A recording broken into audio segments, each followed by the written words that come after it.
lai mun ni ron thleng ve ta ni hai chi ka lian a mun pui ho thing luang kha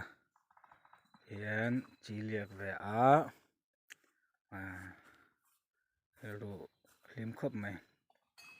tukin chu hei tlemin ana ru lang thui mai tui in te po ani ve mai thei ni ka en kol lai ka kor kha ka halawa kor lung sing ka ha tukin chu tlemin min ne lo deuh ka kutumi chi aliak du thau tak nain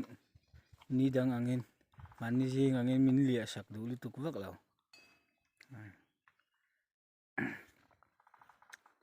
Indinia apil sen ka tipo kha tukin chu alo khir la vak to mai he dam chak khop mai